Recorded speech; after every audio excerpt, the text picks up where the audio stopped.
Well, welcome everyone. It's wonderful seeing your names and your faces. Thank you for being here. This is our second forum on housing. The very first forum, for those of you that were not a part of that, we heard from 5 different parents who had different arrangements, housing arrangements for their loved one, so in response to that first one, we thought the next one naturally would be to hear from some community providers. And I'll introduce the 3 of them, and we have them here tonight, and they're going to talk about what supports that they provide their individual companies, and the really probably even as important is that they're going to talk about that in their minds, what does it take from parents or caregivers to keep that arrangement successful? Because I think we all know that it's not like a UPS package that you go deliver and then you don't have to be a part of this anymore. Maybe there are families that do that, but it doesn't stay successful. So, and we all are here tonight because we want to make sure that, we plan as best we can. So anyway, thank you for being a part of this. And our three contestants, one is Justin from Fraser. Justin, you want to give a wave there? Justin is from Fraser, and Rod Carlson is from Living Well. There's Rod. And then Mike Fleming from MTF.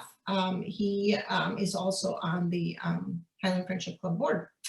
So anyway, let's start with Rod. Rod, you're on. Well, again, my name is Rod Carlson. I'm Chief Operating Officer of Living Well Disability Services. And I'll start by just telling you a little bit about the services that we provide at Living Well. Living Well Disability Services, we were founded in South St. Paul by parents and community partners in 1972. So we'll be entering our 50th year of service in 2022. But we are a 501c3, or basically a not-for-profit organization.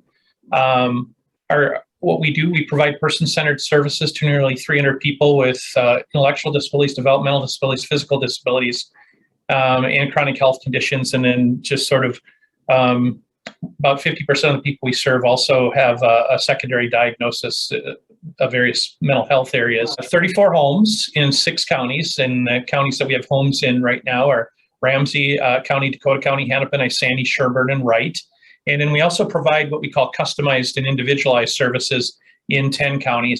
We serve a broad range of people impacted by disabilities with innovations in service accessibility, wellness, technology, and technology.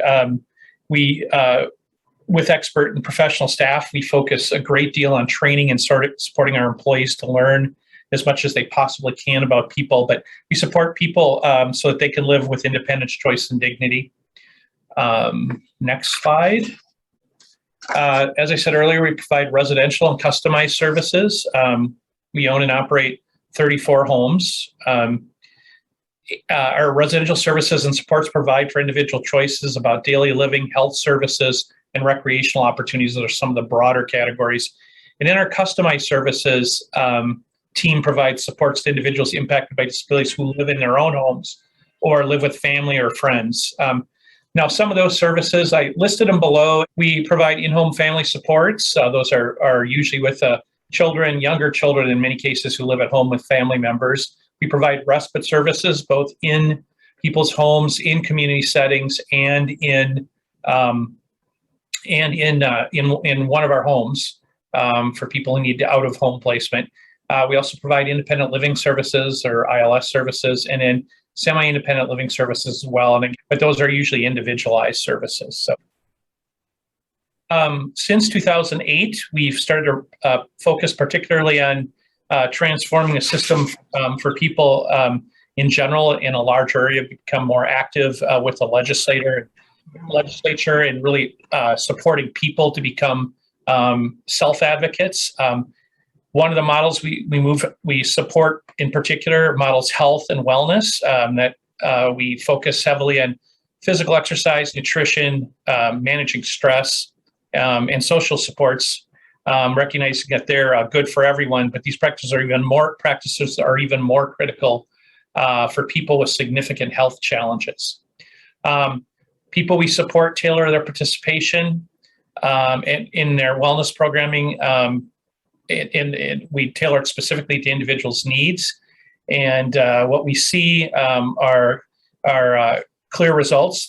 We see a reduced need for medications, increased mobility, and improved mental health are some of the things that we do see.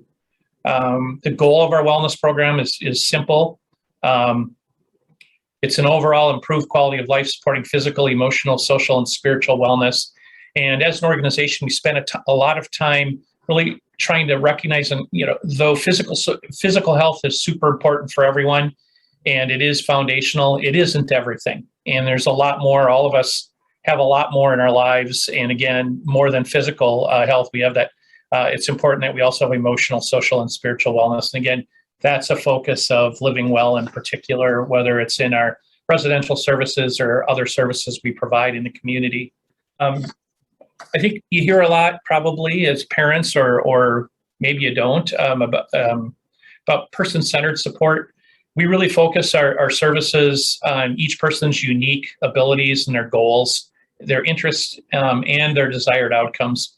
We spend a lot of time trying to help each person, regardless of how they communicate or whatever. We spend a lot of time really trying to figure out what's important to them, and it's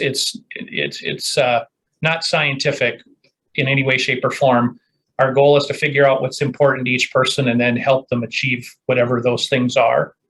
We have professional staff. We have more than 600 employees, DSPs, nurses, therapists, but we strive to have our employees represent the diversity of the community and the people with whom we support. The mission of Living Well Disability Services is to provide exceptional services that transform the lives of people impacted by disabilities.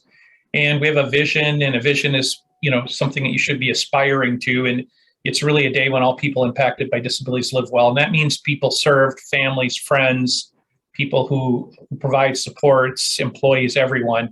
But that is our vision. And then on the last slide, it just has ways that you can contact me. So again, my name is Rod Carlson, and you'll see my numbers and our office number. And what I wanted to take just a couple of minutes, that's not on the slides. I wanted to get at that question a little bit. We have served that Pat had talked about, what are some ways that in housing kind of situations or service delivery systems where we can, where family members and providers, for that matter, can work together to most effectively support people, and what can parents do in particular. And there are a couple of things that I would mention right off the top. What we've learned over the years is that we really want parents to be involved. We do everything that we can from a provider end to make sure that family members know that they are welcome and encouraged in every way, shape, and form to really be active participants in their loved ones' lives. Couple of things I would start with that we found over time. We spend a lot of time with working on communication, figuring out what's the best way to make sure that we have ongoing and clear communication between family members, guardians, case managers, friends, and the person that we provide support to. So we start by staying, making sure that communication, it really is the key, and it's not just doing it; it's figuring out what the best ways are to do it. So we talk a lot about communication. We do a lot of active planning, in the moment planning, not just. I know that I have a son with disabilities, and his service provider sometimes is really only in contact around planning and providing a couple of times a year. And we have tools and ways in place that we put in place that at any point when somebody receiving services is articulating preferences or what they are, we try to capture those at that moment and make sure that we bring those back to the larger team or group whenever that happens. We found over time that sometimes people get to know someone who might work with them on weekends and and that's the person they choose to really build relationships with and communicate with. So we really work hard on those things. We try to use technology, not just in COVID, but prior to COVID, making sure that we support technology on our end and in any way that we can with families and family members, so those lines of communication can be open and instant at any time. And I would just add too that making sure that the teams work effectively together is another key. There's a lot of times there's a lot of different members with teams, and just really trying to make sure that everybody's aligned and understands, and we all understand what's important to the person. And like I had said at the beginning of the presentation, really understanding what's important to the person is key. How we all can support that person's wishes, dreams, ideas, desires. That's sort of how we try to focus our services, and that's the ultimate goal, is to figure out what those things are, and like I said, try to make those happen for people. So I think those would be the primary comments I would have right now. We do have a question for you, Rod. Sure. Living Well tries to meet the individual interests and needs, you stated. So how do they do this? Can you give us some examples? Sure. There's a variety of ways, and it's really, oftentimes it's quite individualized, but we use a number of different tools, like I said, whether some of it's formal or some of the stuff around assessments and things, but it's really about figuring out using person-centered, like the continuous quality learning. CQL is something that we use, and I didn't include, I think it might be in the definitions what that is, but really it's a process for trying to figure out, there's areas that most people over time, this CQL, it has sort of determined over decades really that there's 21 or so kind of key areas, key questions, things that are important to most people in some context or another. And we use those kinds of tools. We work hard to help people identify what those things are that are important to them. It's very individualized. That's actually the key to that, maybe to that question, is figuring out the way that works best for each person to figure out what is important to them. Again, we use, like I said, a variety of tools, communication, ongoing, different ways of communicating with people, their teams, people who know people well, and really trying to assess and constantly reassess what's important to the person. So again, I would say it's a lot of different tools. It's really individualized, and we use a lot of sort of tested things that have data and behind them, so we know that they've been tried and tested with people, and they've shown that they are accurate and reliable. So we use a lot of those kinds of things, and then it really boils down to just about relationships, really trying we spend, many of the people that we support currently have been with us for decades, and we work really hard to get to know what's important to them, to understand how those things happen and how they change throughout people's lives. Our priorities change, things that are important to us change, and we use what we have, and we leverage those relationships to really try to stay on top of that and figure out, and then try to meet people's needs. So next we have Mike Fleming from MTF. I'm going to kind of ad-lib a little bit here. I was crossing stuff off as Rod was talking, because we kind of do the same thing. My company is MTF Inc., and we own 10 group homes in the Highland, Mac-Groveland area of St. Paul. And, we're kind of compared to Living Well, kind of like a mom and pop type organization.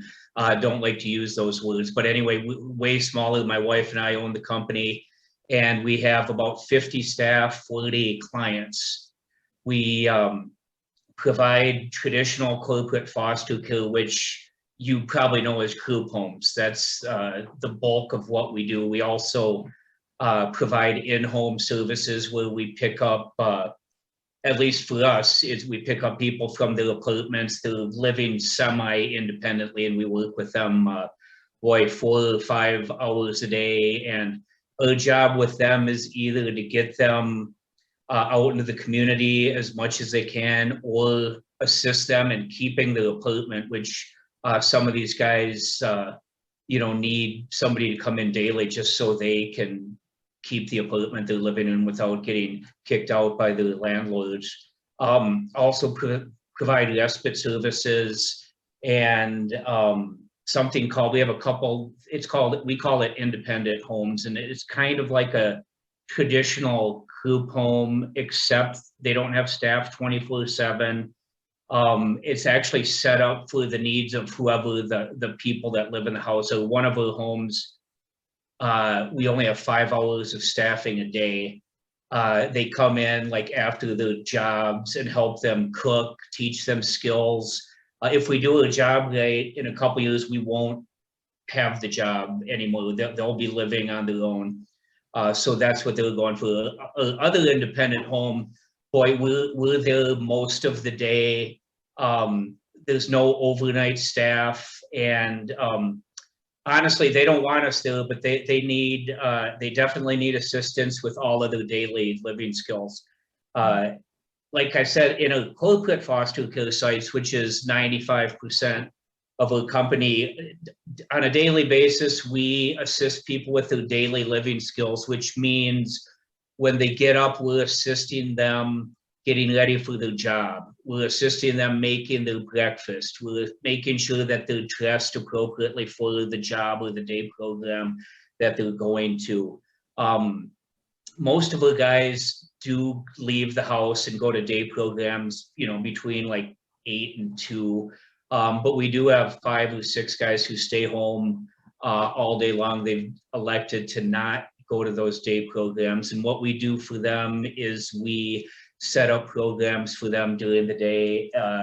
It could be some skill training for some of the guys, or it could be leisure activities, or a combination of both. So they're not sitting on their butts, which is unfortunately what they were doing at the day program. So that they're home and busy. We also, at our homes, we set up and transport all medical appointments. We take care of all their medications. We assist financially as much as the team wants us to. And I think both God and I use the word team. But the team is my company. It's the person served. It's the family. It's the case manager, and whoever else, the day program, whoever else the family wants on that team. So the team kind of meets once or twice a year, or as often as is needed, and kind of sets the tone for the year. Our job is also to make sure their social lives are what they want it to be.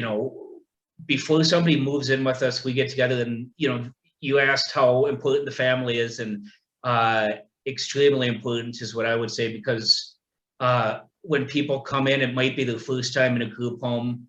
If you ask somebody what they like to do, they might not know. I mean, we have a lot of clients without families, without support, and it's like a state guardian, and we have to find out what they like doing, and that takes a while. So if we have a family involved, you guys come in and kind of tell us what to do. You're telling us what activities your family member likes. A lot of you guys are involved in the Highland Friendship Club, and so are a lot of our clients. But we do encounter a lot of people that have moved for the first time, and they haven't found out yet what they like to do. I mean, they've been doing the same thing for a long period of time, and they are introduced to a lot of new things and new people, and they kind of are finding their way, and they find out things that they didn't even know they like to do. And we try to help them with that.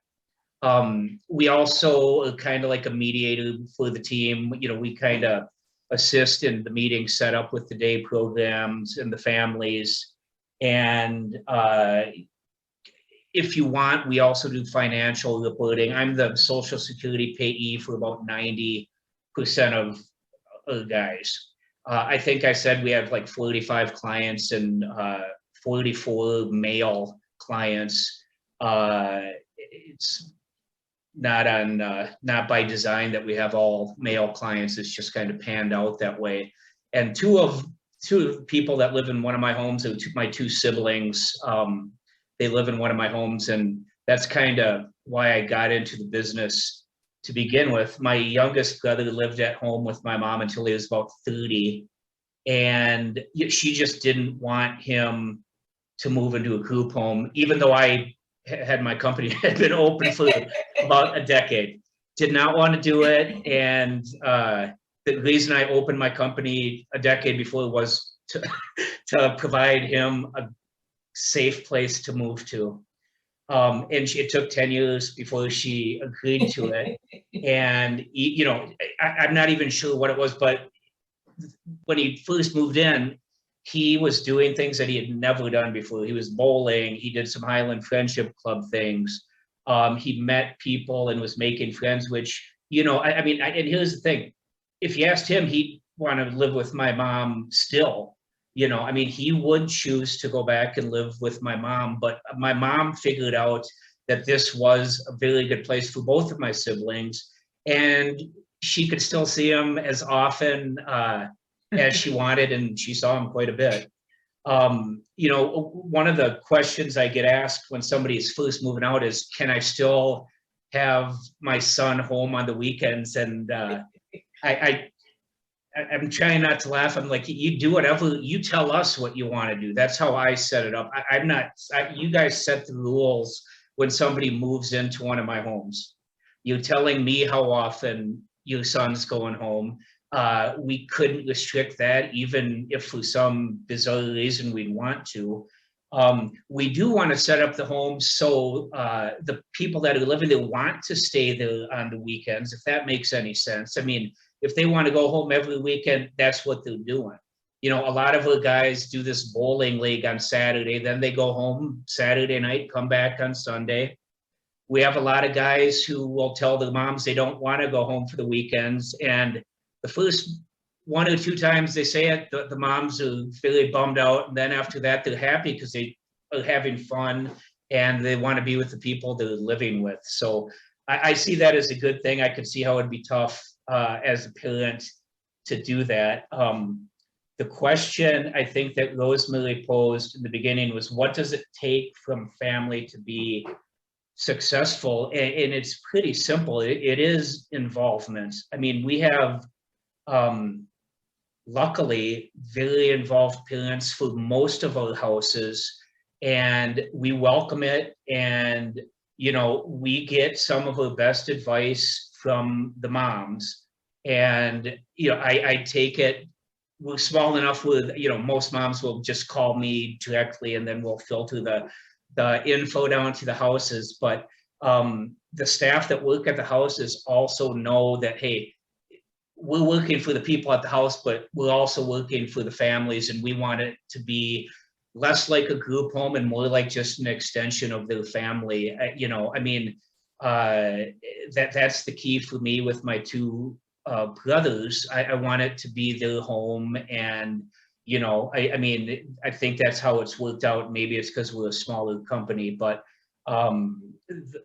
the family involvement to me is huge. Like I said, we have a lot of guys that literally don't have families.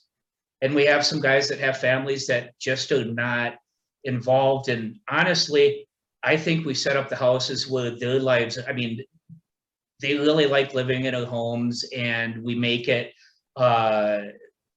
tailor-make it to how they want their home to be run, you know. And we have guys that have moved within a company a couple times because they've made friends with people at other houses, and that's kind of hard to find nowadays. I mean, we've had guys who move in and they're 45 and have never had a buddy, never had a friend.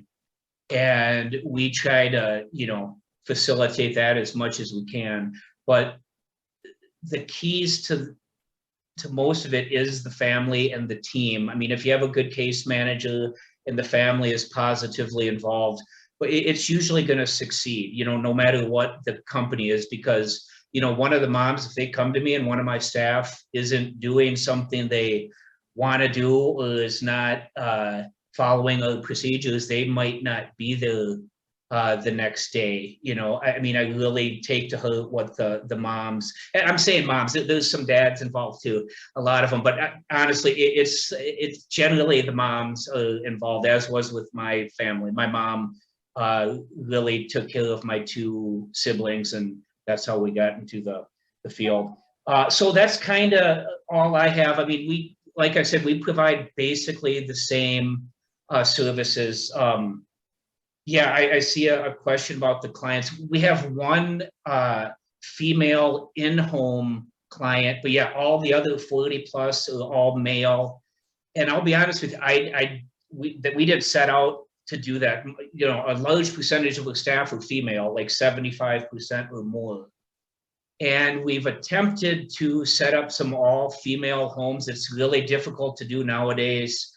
And we're almost as big as we want to be.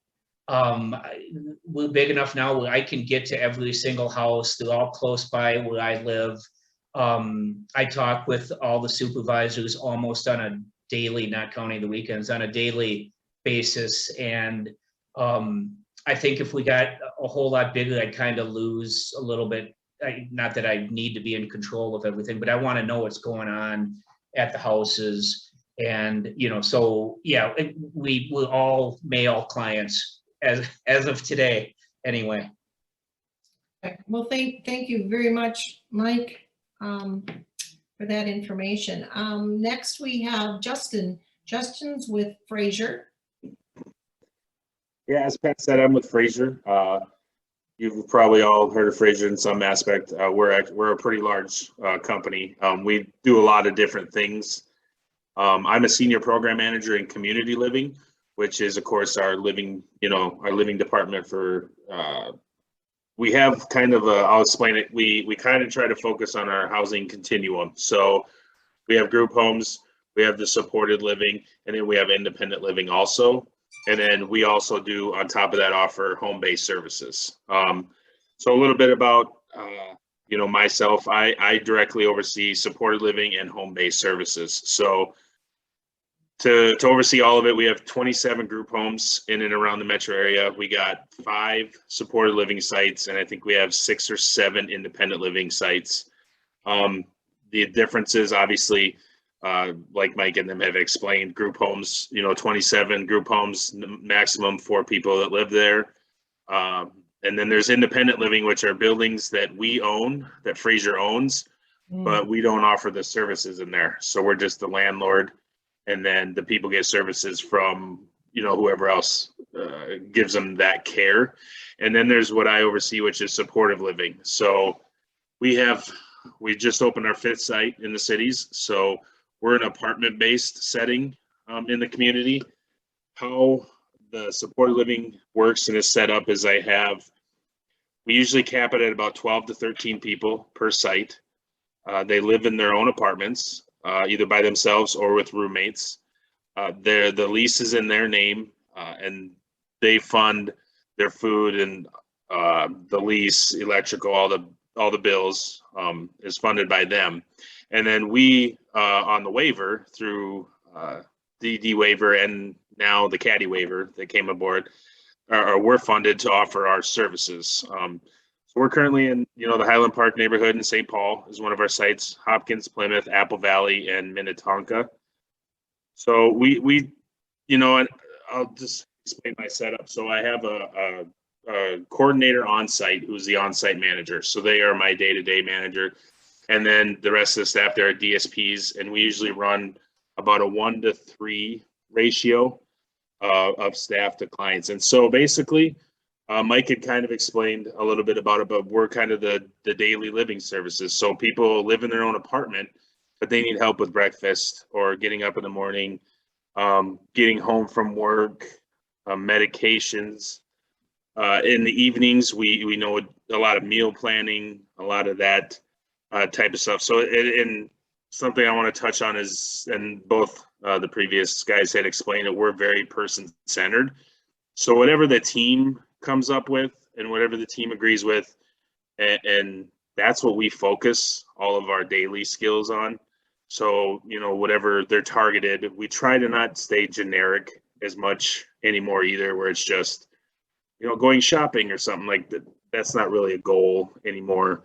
We like to set goals, higher, fun things like everybody else has to do for goals. And then there's just the daily living tasks that we have to assist with. And that's, what we like to, so the PCP, the person-centered planning, is basically what we focus everything off of, with who we have come into the program.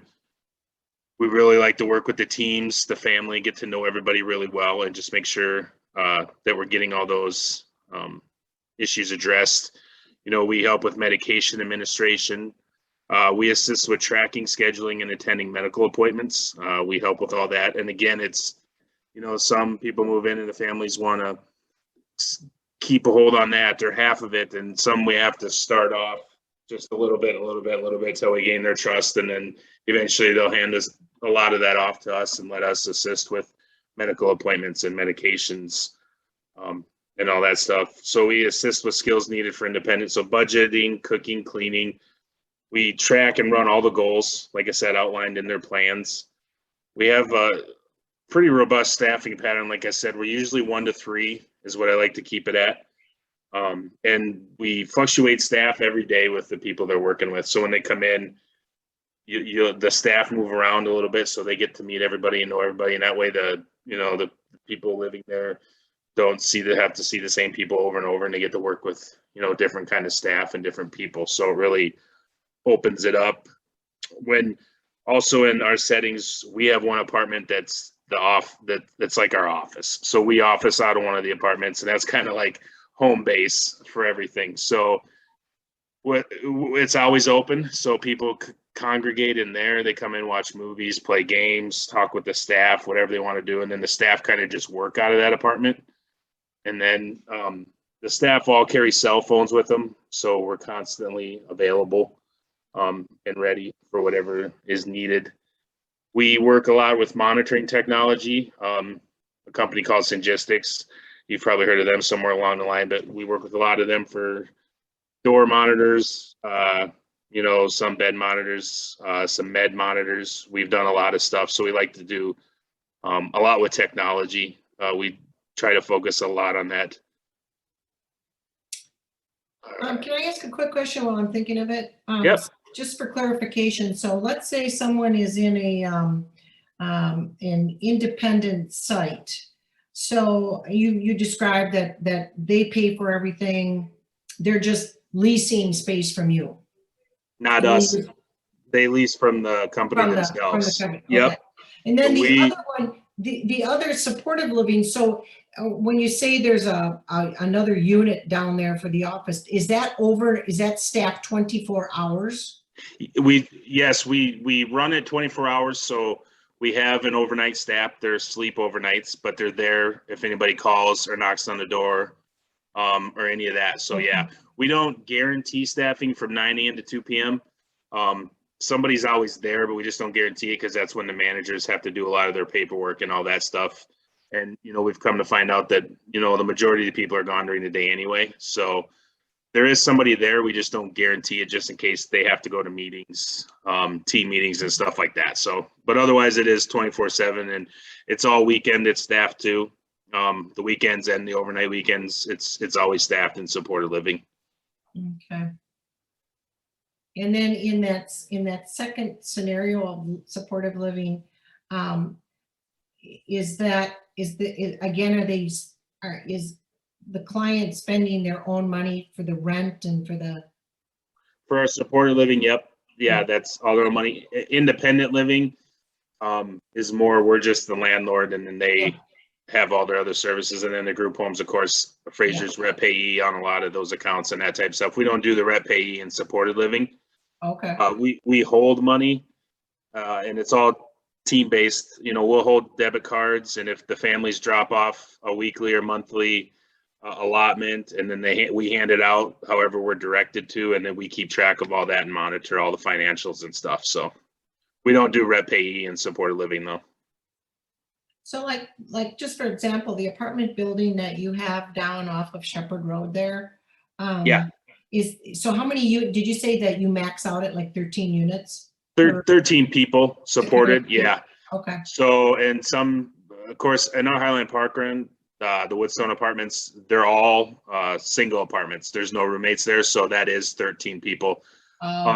Obviously with the metro area, and everybody knows rent prices, and just the insane amount that you have to pay for any kind of living anymore. A lot of times roommates is the option. So we do that too. So there'll be 2 people that live together, that type of thing. But I just like to keep the total caseload at 12 to 13 per site. Okay. Anything over that, I think we kind of lose track of, of how, of people's goals and stuff and all that. I like to keep it a little more personable. So we don't like to get too big. Mm-hmm. And for transportation, it's always a big question. We don't have, in supported living, we don't have vans or anything like that. So the staff do use their own vehicles. We give people rides to activities, Special Olympics, all that type of stuff. The only thing we don't is work. We wouldn't become like a planned ride to drive people to employment and stuff like that. A lot of the people in our programs use, Metro Mobility, Uber, Lyft, the family helps, or family does transportation and stuff. So that's kind of how the transportation works. We do sort of help with assistance with roommate matching if we can. We kind of we don't really run a wait list in supported living. It's more of a, it's more of just a general list. And we try to, if we do help match people, it's more on like interest. It's more of an interest list than a list where you just get like, you're number 9. We don't like to do that. We really want to match people up if we can help with that, match people up that we think will be successful and enjoy living together and have common likes and interests. Because right off the bat, we found a lot of times if we don't put a lot of it in the beginning, that it's not successful down the road. So we like to do a lot of it in the beginning. Justin, there's a good question here for you. What is the range for rent for a supported living apartment? What is the rent?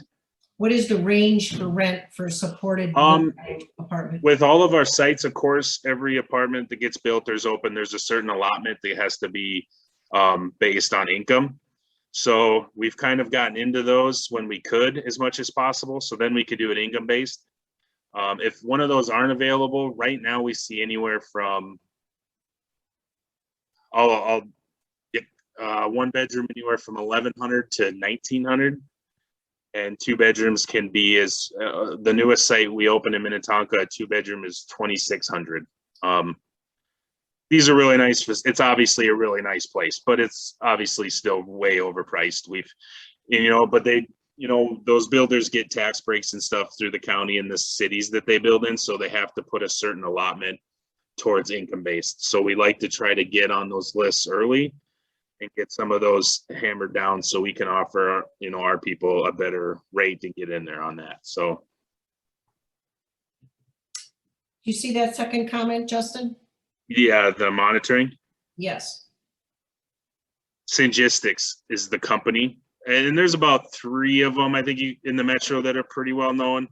We primarily work with Syngistics. They've gotten pretty big in the field, and they really understand, I think, a lot what we're trying to do. And plus, they're on call all the time. We can get somebody on the phone real quick if something's not working. We get the texts out pretty quick. So Syngistics has been pretty good to work with. Okay.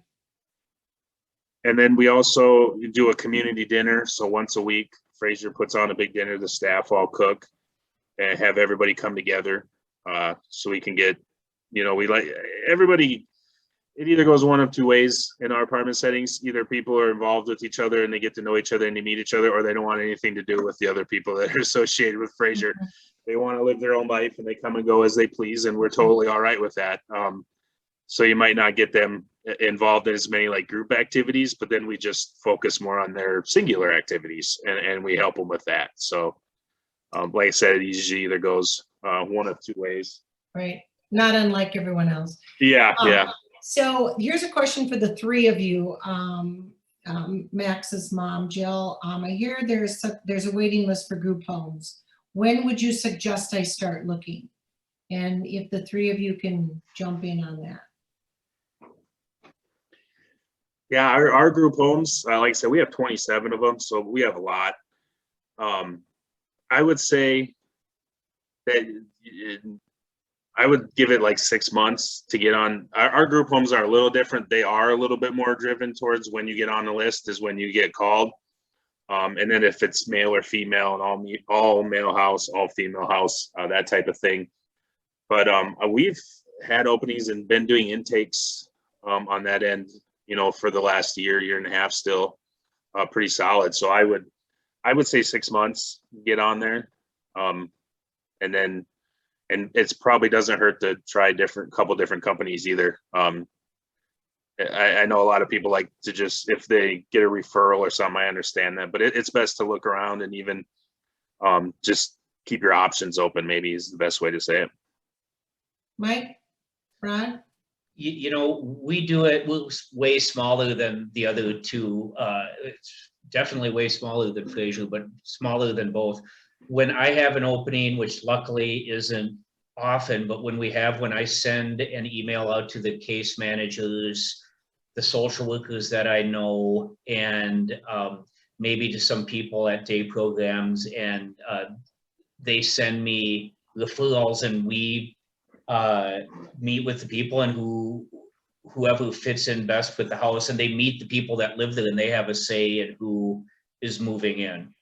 They might not say anything, but they meet the person first, and a couple times they've gave the thumbs down to the person who is visiting, which, you know, they need to get along, so that's a huge thing for us. But we generally, if we have an opening, I get 5 or 6 referrals that day, so they do go fast. Okay. Rod, do you want to add anything?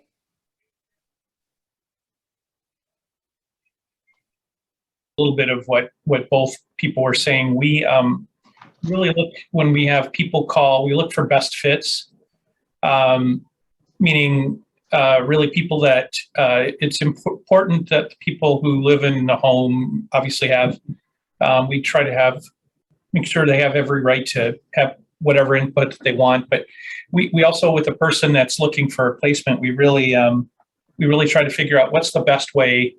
What are they looking for? What are their interests? You know, ages, their age and ages, and what do they like to do, and what's important to them. And we really try to match up sort of what they want with where we might have an opening at any given time. But go back to something Justin said. 6 months is probably a good idea. But what I would just encourage families to, if you're going to look for a placement, at least in a group home setting, I would, even if you're not ready to place, I would start to tour companies, meet people, learn as much as you can. I mean, every organization's different. You know, we have 34 homes, and each one has its own living, breathing entity, 34 different personalities, sort of, if that makes sense. So even if you're not really ready, I would start to just, but you're going to be at some point, meet people, organizations, tour homes, meet people who live in the homes, and do that as much as you can, so you can feel pretty good about it, and you have an idea of sort of what's out there when you are ready to seek. But again, like I said, at Living Well, we don't really keep that list. We've been able to place people within days, and sometimes we've never been able to meet the needs that someone might have, because it's very different. Maybe their needs are different than the people we support. So, thank you, Justin. I have a question for you. If I was steering towards your supportive arrangements, yes, I'd want to talk to staff, but I'll tell you, I would want to talk to parents. So if someone came along like me and said, can you give me the name and number of the caregivers for several of your supportive living folks, do you do that? Never been asked that. So I mean, but I think I know. I think I could check definitely with some of the families I know. And as long as I got them okayed with them and they were okay with sharing it, I would definitely share that. Yeah.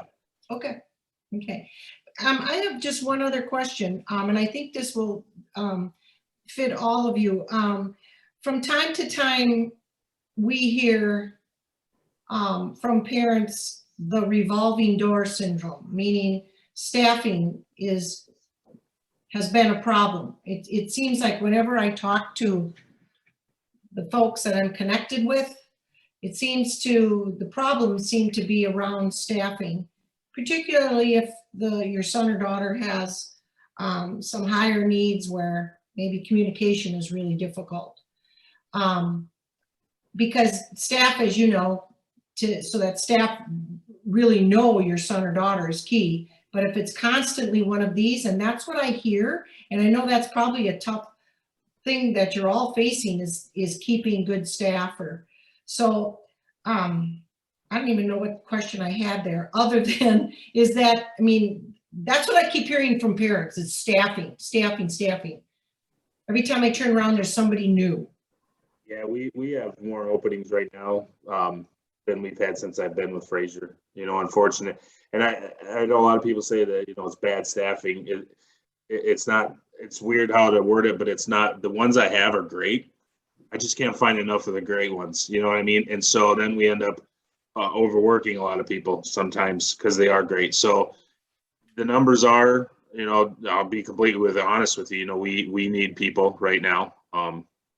And we need good people, more importantly. So, yeah, we have seen it. It's, you know, it's kind of weird during COVID. Nobody was leaving really, you know, because everybody was kind of staying put. But now in the last 6 months, we've noticed it opening up a lot, and our open position numbers have gone up dramatically in the last 6 months. So it's, you know, and then your managers end up working more, and then some things they get behind on some other things, which we set that up in our program. We try to get ahead of that all the time, and find strengths with staff and duties that they can do. But yeah, we could definitely use more people. And we do hear from guardians, you know, that, you know, we don't have enough people, or that it is changing. And it's definitely, you know, I've been in the field 15, 16 years. It's kind of always been there.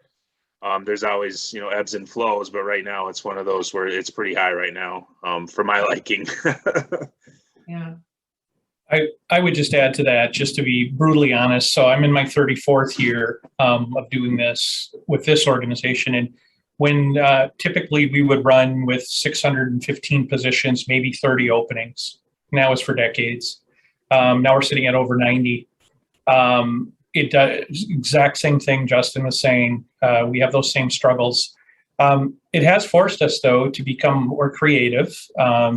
We're starting to learn how to use social media and things more effectively in some other areas, and we're having some success recruiting. But the bottom line is, the last again 8 to 9 months. I don't want to say post-COVID because we're still in COVID, but I expected last year to be the critical time when we were really seeing the impact of COVID in different kinds of settings and among our staff. But it's really been more. I think it's endemic, sort of systemic. All kinds of different areas, but we're seeing the very same thing. You know, we found that it's not about money. We can raise wages a little bit. It's not about that. There's a lot of other factors, and I think we're all kind of wondering when we'll see people kind of come back into the job market. But yeah, we're running into the same things and same stresses, but we really try the best that we can to leverage the resources we have to provide the best services we can, but it is different than it's ever been. Yeah. Okay. Does anyone have any other questions for our panel here? I believe, Pat, there's one in the chat from Rosemary. Oh, yeah. Sorry, Rose. What are your biggest challenges today as you run your homes? Kind of sounds like staffing's one. Mike? Yeah, that's the biggest one, without a doubt. It's as bad as it's been since I've been doing this, and that's been over 35 years. For us as a smaller company, we at least attempt, so every house has a supervisor. I think we've said that across the board here. Every house has one supervisor at the house, and we at least try to keep that person at the house as long as we can, because it kind of filters down to the top in some homes. If we have a good supervisor, we can kind of work with some changing staff. It's not as bad for the guys at a house if the main person's there and everybody's doing what they tell them to do. So we try to keep them as long as we can, knowing that this is a tough time and everybody's going through the same bit, you know. Yeah. Yeah, I mean, at my supported living sites, I just opened the 5th one this year, and I could tell you that I could open one every year. And we could, if we had staffing and adequate staffing, we could offer this service to so many more people. So it's definitely our biggest hindrance is staffing.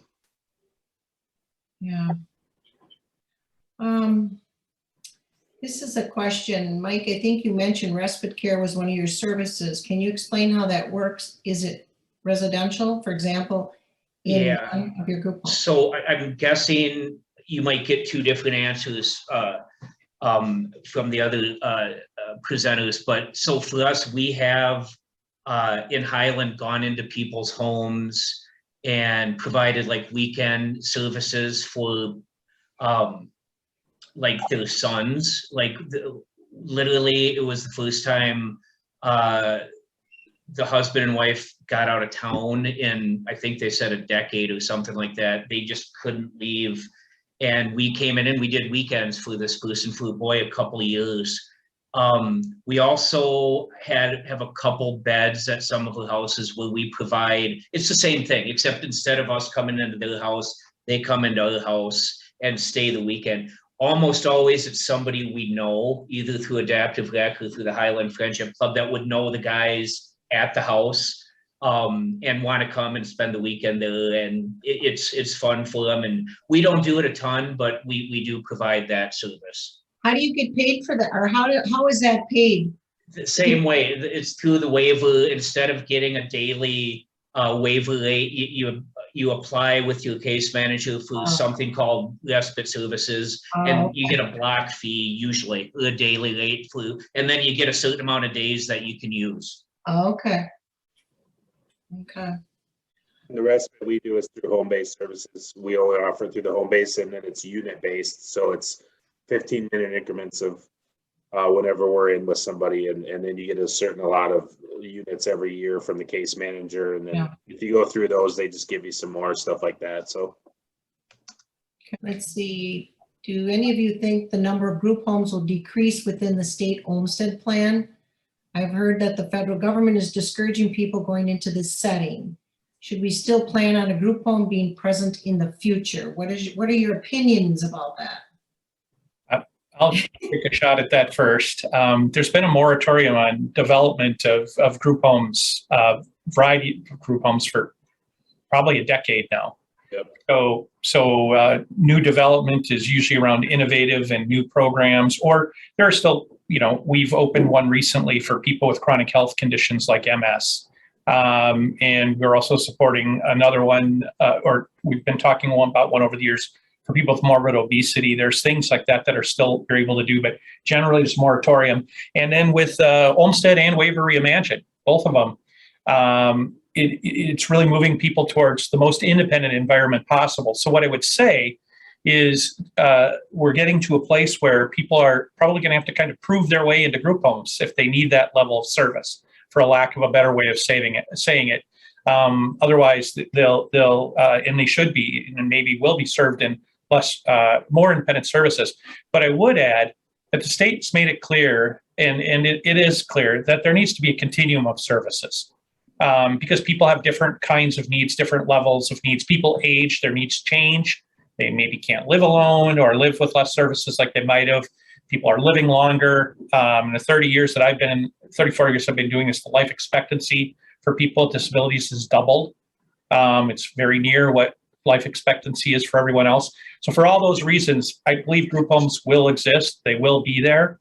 Again, it'll just be, they might have two front doors, people moving in and then into more independent settings and moving maybe back into that kind of setting if they have needs, but they're not needs that require, a nursing home setting, for instance. So I do think they're always going to be there, but it is different, and you're going to, and families are going to be really challenged, I think, and people serve themselves to try to find and settle into that most independent service that they possibly can. I have a question.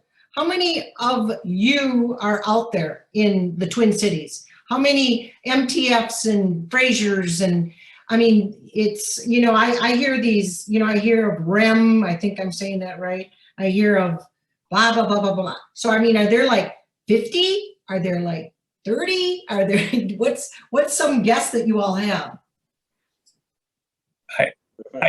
Go ahead. I can throw out a rough number, Yeah, but if I had to guess at who's offering, and like I said, my realm right now is the supported living home-based services. So if I had to throw something out there for the metro, the ones I know, the guys I talk to, I'd say I'm off at 8 to 12, maybe that Okay. probably offer that type of thing. And then, you know, every company kind of just tweaks it a little bit or offers a little something different. But in my universe, I got about 8 to 12 in my head that I think do kind of what I do. And it's similar. So social workers should have this at their fingertips. They Oh, should- yeah. they Oh, yeah. should Case be man. able- Yep. So if our families went to their social worker and said, tell me everyone that operates in a group Yeah. home setting. So Pat, for this. you can get that list from the Minnesota Department of Yeah. Human Services Yeah. website. They have every provider that exists on it. Okay, good to know. Rita has a question. Are there restrictions from the county to county, like Ramsey to Dakota?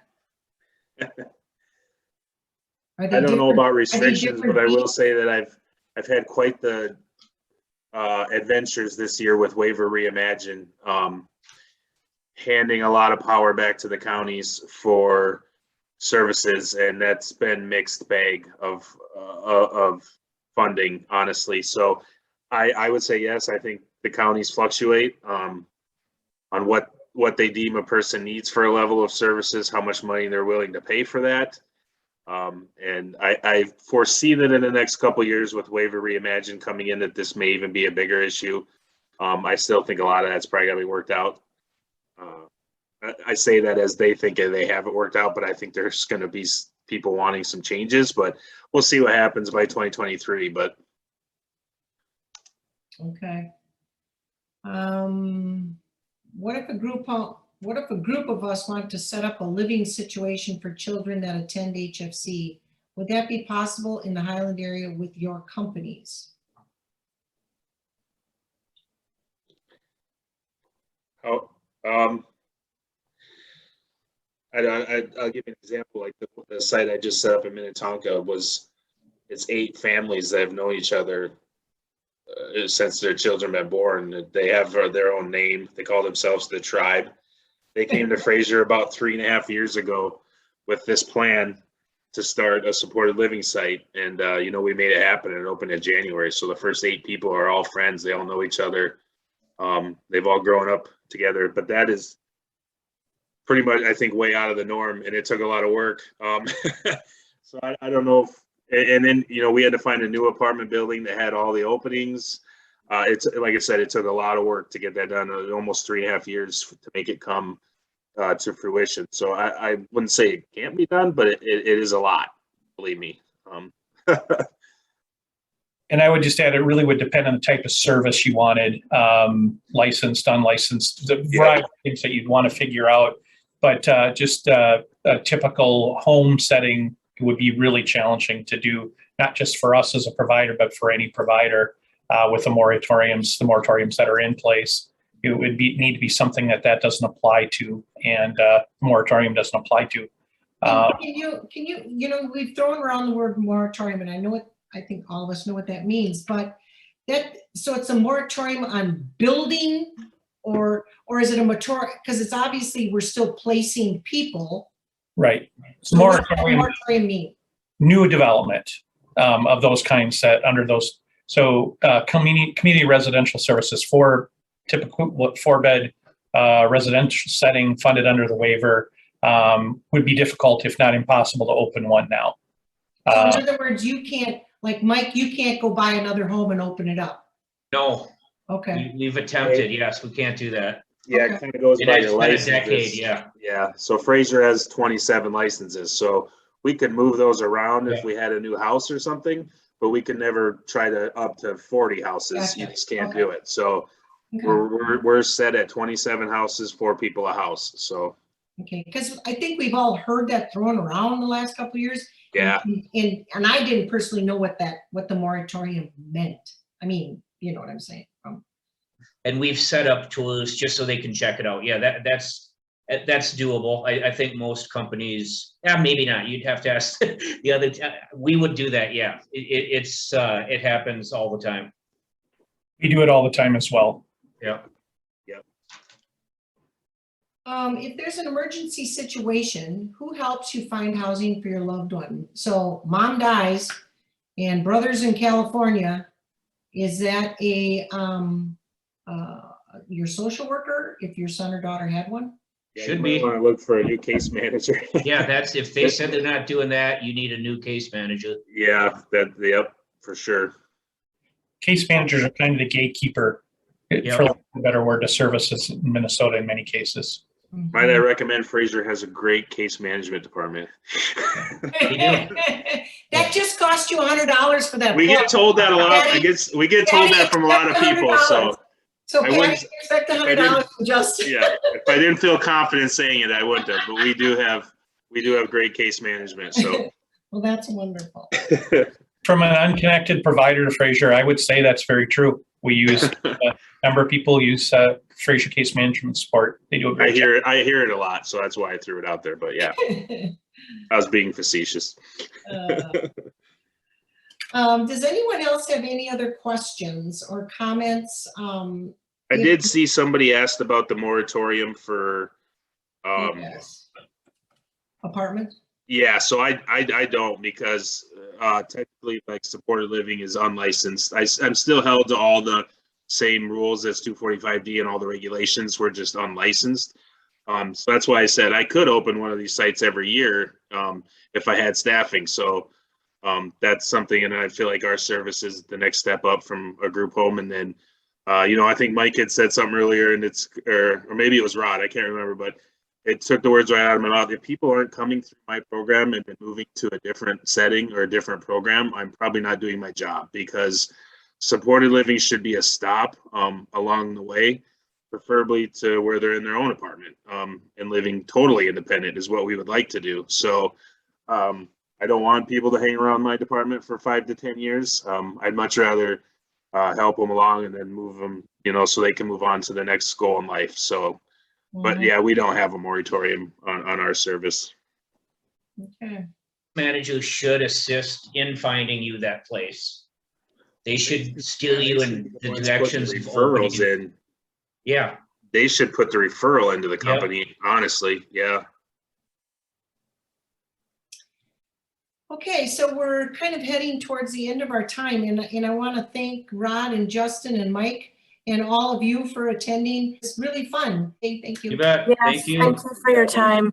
Thanks for Yeah, having me. thanks Yep. everybody.